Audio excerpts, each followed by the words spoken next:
اس نے اپنے رحمت اللہ جو اس نے پیر بنایا ہوا تھا اپنا ایک اہلکار، اسے بتایا یہ سارا معاملہ۔ اس نے کہا کہ تم بشرا بی بی کو بتاؤ اور بشرا بی بی کے ذریعے عمران خان کو کہلا دو کہ جنرل عاصم منیر یہ سارے پروف لے کر وزیر اعظم ہاؤس آنے والا ہے، اس کی بات پر دھیان نہ دے اور اسے عہدے سے ہٹا دے، وہ بندہ ٹھیک نہیں ہے۔ جو جنرل فیض حمید ہے نا، اسے آئی ایس آئی کا چیف بنا دے، کیونکہ وہ بندہ بڑا زبردست ہے، اس کے ستارے تمہارے ساتھ ملتے ہیں۔ عمران خان اپنی بیوی کی بات نہیں ٹالتا، یہ سب کو پتہ ہے۔ اس کے بعد کیا ہوتا ہے کہ وہ رحمت اللہ جو ہے نا، وہ بشرا بی بی کو یہ خبر دیتا ہے، بشرا بی بی عمران خان کو یہ خبر دیتی ہے کہ تمہارے پاس جنرل عاصم منیر جو ہے نا، آئی ایس آئی کا چیف، جو یہ ساری فائلیں لے کر آئے گا، ایسے جھوٹ موٹ بنایا ہوا اس نے، تم نے توجہ نہیں کرنی ہے، اسے عہدے سے ہٹا دینا ہے۔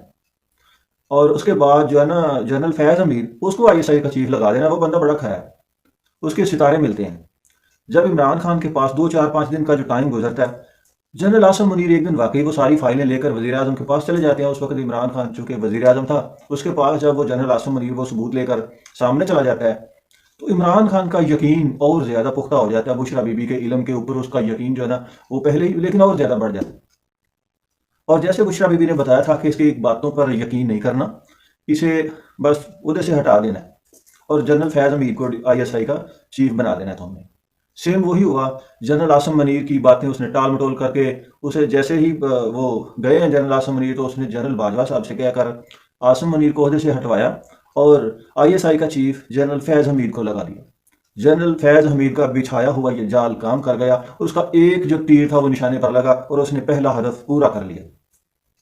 اب اس کے بعد جنرل فیض حمید کی نظر تھی پاک فوج کا سربراہ یعنی آرمی چیف بننے کی۔ تو جنرل فیض حمید نے جو اس سے اگلا جو پتہ کھیلا وہ یہ تھا کہ پھر اس کے بعد اس نے اپنے اس بندے رحمت اللہ پیر کے تھرو بشرا بی بی کو یہ کہلوایا اور بشرا بی بی سے عمران خان کے پاس یہ خبر پہنچائی کہ جنرل باجوہ بھی بندہ اچھا نہیں ہے، یہ بھی ٹھیک بندہ نہیں ہے، اس کے ستارے بھی اب آگے تمہارے ساتھ اٹیچ نہیں ہیں، آگے تمہارے ساتھ جو ہے نا وہ صرف جنرل فیض حمید ہی بہتر ہے۔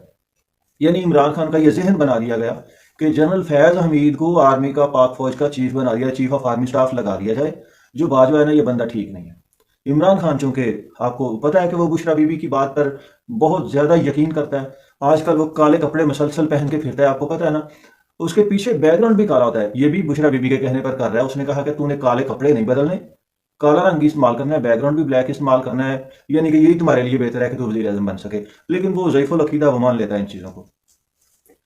پھر کیا ہوتا ہے کہ عمران خان جو ہے نا جنرل باجوہ کے ساتھ اس کے تعلقات بگڑ جاتے ہیں، بگاڑ لیتا ہے، اس کو ہٹانے کے چکر میں نا ایک میٹنگ کرتا ہے۔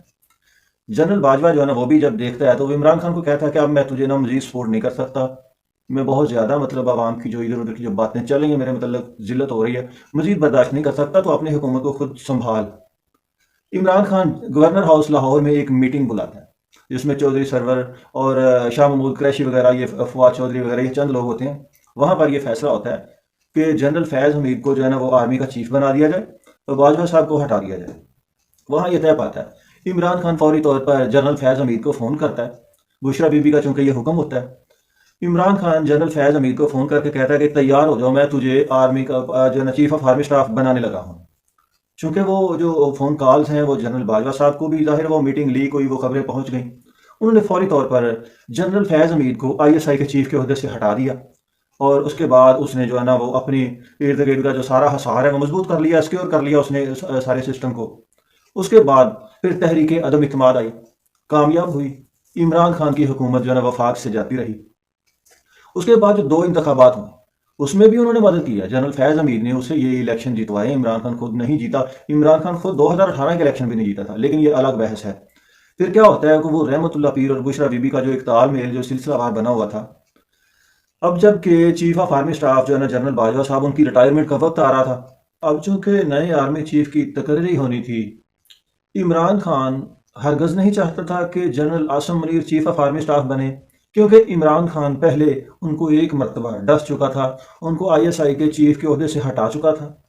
اور اس کے پیچھے بشرا بی بی کی وہ پیشن گوئی تھی۔ بشرا بی بی کو رحمت اللہ نے بتایا تھا کہ فیض حمید ہی بہتر ہے، فیض حمید اگر چیف آف آرمی سٹاف بن گیا تو عمران خان تو اگلے 25 سال بھی وزیر اعظم رہے گا، صدر بن جائے گا، تاحیات حکمران رہے گا پاکستان کا۔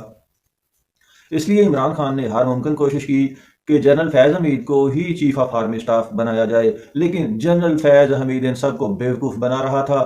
بہرحال اللہ تعالیٰ نے پھر اس ملک کو بچا لیا، اتنے بڑے یہ سازشی گروہ کو اللہ تعالیٰ نے بے نقاب بھی کر دیا، اور پاکستان کو اللہ تعالیٰ نے ایک ایسا چیف آف آرمی اسٹاف دیا جس کے متعلق سنا کہ حافظ قرآن ہے، سید ہیں، اور دل کہتا ہے کہ وہ انشاءاللہ پاکستان کے لیے، اسلام کے لیے، پاکستان کی پبلک کے لیے جو کچھ بھی بہتر ہے وہی کریں گے، وہی کروائیں گے، اور وہ جمہوری جو معاملات ہوتے ہیں، ان کے جو حکومتوں کے معاملات ہوتے ہیں، ان میں وہ مداخلت نہیں کریں گے، اور انشاءاللہ پاکستان ان مشکل حالات سے نکل جائے گا، پاکستان ترقی بھی کرے گا۔ اللہ تعالیٰ پاکستان کو فتنہ دجالیہ سے، عمرانیہ سے نجات دے۔ اللہ حافظ۔